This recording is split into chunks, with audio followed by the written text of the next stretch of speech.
If you're somebody like me that always has lots of windows open on your laptop or your Mac OS device, or you're just constantly jumping around from program to program, or just like to have multiple screens, this video will help you on using those features with just one screen. It is called Mission Control. And this video is going to walk you through how to use it. What Mission Control does is it allows you to have multiple windows open on your desktop at the same time. And using some gestures either on your trackpad or on your keyboard, you can actually jump from screen to screen very quickly. So for example, on my own desktop, I have my notes program always open in its own window. I have my to-do list, I have my Twitter feed, and my iMessages open in another window.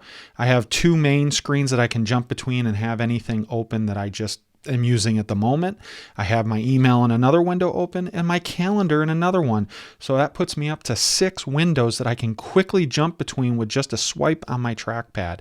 This video is going to show you how to use all those different features and how you can use it to help you be more productive and more organized, which for me is essential. I need to quickly be able to jump from program to program, and this allows me to do that because I can't carry around 4 or 5 monitors with me because it's not practical, and my desk isn't big enough either. So let's jump right into Mission Control. To access Mission Control, there's a few different ways to do it. Your trackpad, if you have one, is the easiest way to do it. And all you have to do on a trackpad is take 3 fingers at the same time and just very lightly swipe up. And you'll see across the top part of my screen, you'll see there's a window that says Fantastical, Spark, Desktop 1, Desktop 2, Desktop 3, Microsoft OneNote. So those are all the screens that I have open currently with either programs on them or ready to go. And it allows me to do a lot of things at once, quickly jumping back and forth. To get out of it, you just take 3 fingers and swipe down, and you'll see it's gone. So 3 fingers and lightly swipe up on the trackpad, or 3 fingers and lightly swipe down. To me, that is the ultimate easiest way to get in and out of Mission Control. If you don't have a trackpad, you can still use it really easily. All you have to do is push the control button on your keyboard and hold it down. While you're holding it, push the up arrow, and you'll see it appears. While I'm holding the control button down, I push the down arrow for it to go away. So control up arrow for it to show, control down arrow for it to go away. Now, with just a keyboard to get back and forth, I keep holding down the control button, and then I can push the arrow to the right or to the left to jump between all the different windows I have. So let's say I want to switch from Desktop 1 to Desktop 2. Then all I do is just push the control down arrow, and you're good to go. So it's just using the control button and your arrow keys. If you have a trackpad, again, I find the trackpad way easier to do this. Lightly swipe up with all 3 fingers touching the trackpad at the same time, and then you can use 3 fingers left or right to swipe between them. So I'm just using 3 fingers all at the same time on my trackpad, and they're just lightly swiping. It takes a little practice at first, but once you get used to it, it is so quick and easy.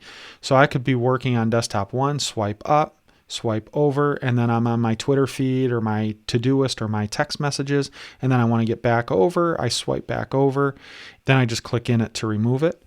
Or you can just take 3 fingers and swipe down whatever screen you want to be on. So I swiped up with 3 fingers, swiping to the right with 3 fingers, swipe down, and I'm on that screen and I can work. Let's say I want to go back. I swipe up with 3 fingers, swipe to the right so I can move back, and then swipe down. And that's how you can navigate around your Mission Control. As you can see, I've got a lot of different applications open. Now, if I come to the top with my mouse after I swiped and hover over it, it'll actually show me a little thumbnail of whatever's on that screen. So like I have my OneNote open, my Desktop 3, which has my to-do list, my messages, and my Twitter feed. I've got my web browser on Desktop 2. Desktop 1 just has a generic program running. I've got my email client and my calendar. And if you notice, when I hover over each one, there's a little X button, and I can click that X to close that whole window. Or over on the right-hand side, you'll see that little plus button. I can add an additional screen. And let's say I don't want Desktop 4 there. All I have to do is click on it and drag it, and I can move it around. So I can switch my windows around to be in any order that I want.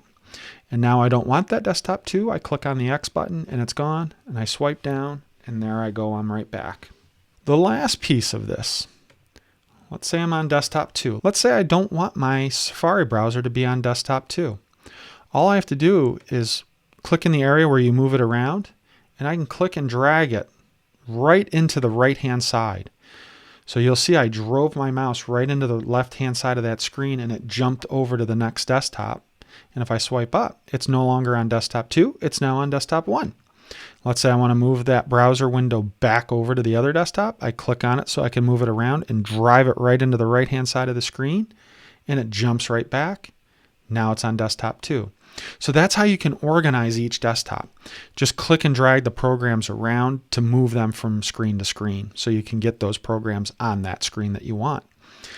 So it gives you the most amount of organization. Again, this is probably my #1 used feature. I am always using this feature so I can jump from window to window. So that is all the features within Mission Control. I really hope you found this video helpful. Again, if you have any further questions, if you're not sure on a feature or you want to know how to do something maybe a little additional, please go down below and leave a comment. I do reply to those comments. And also, while you're down there, go ahead and hit that like button. Over next to it, hit that subscribe button so you can stay up to date with my latest video tutorials. Otherwise, this is Adam on Tech, signing off.